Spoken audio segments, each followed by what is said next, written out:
And the Digital Currency Reserve, TDCR, is a new platform making crypto accessible by bringing in the crypto and paytech onto one platform. It's currently raising capital with On Market. To tell us more, founders Stephen Conroy and John Fenger join us now. Stephen on Skype and John here in the studio. Welcome to you both. Thank you for having us. I'm going to go back one step here. How do the pair of you explain to your mothers what you do for a living? It's almost impossible. Yep. The way I just say it's like Visa, Yep. but with digital tech or digital currency. Yep. And that's all I say, because otherwise we'd be here for hours. All right. Well, Stephen, you have a crack. What do you say? No, exactly the same. This is a payment system like Visa and MasterCard. And you're trying to explain to people, remember bank card? Well, it was run by the banks. And then suddenly these two other platforms came along and we're like them. We are going to duplicate the rough architecture so that we can allow every Australian a chance to buy, pay, do whatever they want using that currency. So I suppose along the way, this is also about sort of taking digital assets and cryptocurrencies mainstream, because of course the hard part at the moment, we have seen some examples in the last couple of weeks of payments being available in South Australia, but of course that translation into everyday transactions is the challenge that cryptocurrency faces at this point in time. Correct, and I think a lot of people, there are 300 million people with cryptocurrency, and they have absolutely nothing they can do really with it. So the goal here is for TDC to bring the merchant facilities to as many people as possible. So it gives the crypto investor the ability to simply transact the same way they do with fiat. And by building the technology on the back of banking tech, it enables to achieve that.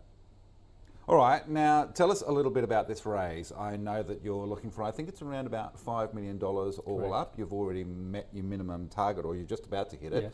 So what are the ambitions for the cash?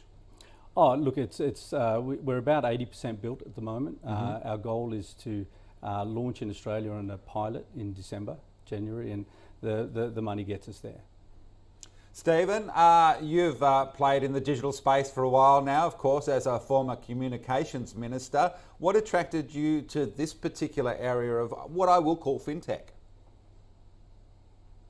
Yeah, look, this is trying to bring it, you described it yourself. We want to make it mainstream. We want every Australian to be able to take advantage of their holding.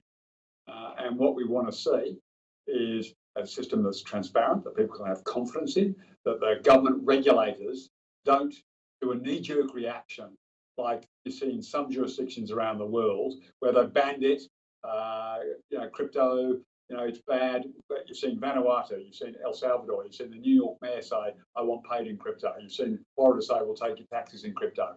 So we're seeing a demand from people, but there's this gap, and TCDR fills that gap.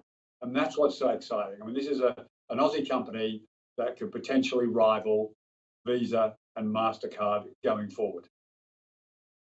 On the other side of politics in the Senate, you must be pleased with the reforms that Senator Andrew Bragg is driving as he tries to get this sector to be embraced across the board. Does that present a great opportunity for you at TDCR? Yeah, look, I think he's on the right track. Labor got Tim Watson. Between Tim and Andrew, they're the two people. If people are interested in this policy and in the broad macro Australian politics sense, they're the two guys to keep your eye on. They understand it, they get it, and they're going to try and drive reform. So whichever side of politics wins on May 21, you're going to see some big movements forward. Challenges around this, and you mentioned sort of 300 million worldwide. I was looking at the numbers today. Roy Morgan says around about 5% of Australians, around 1 million people, they tend to be under 35 and male, are also investing in cryptocurrencies. But there's a range of challenges. One is time in terms of conversion from crypto to cash. One of the other ones is, of course, what's known as gas fees, the simple cost of being able to convert. How are you going to tackle those particular issues?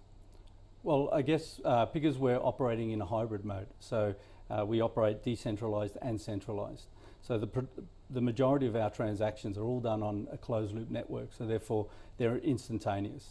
And anything that's done within crypto to crypto, there's absolutely no gas, there's no time, and really no fees.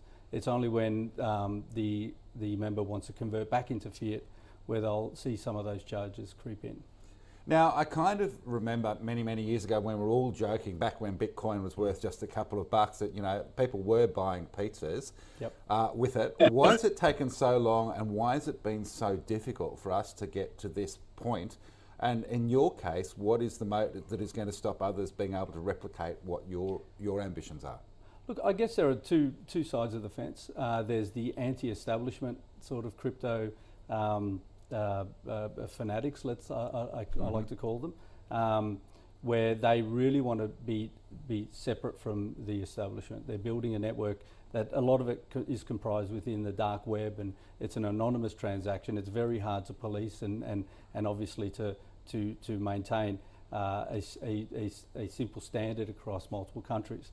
Or there's the version that we're looking at, where by creating a closed loop network, it gives us some transparency. It enables us to assist in regulating.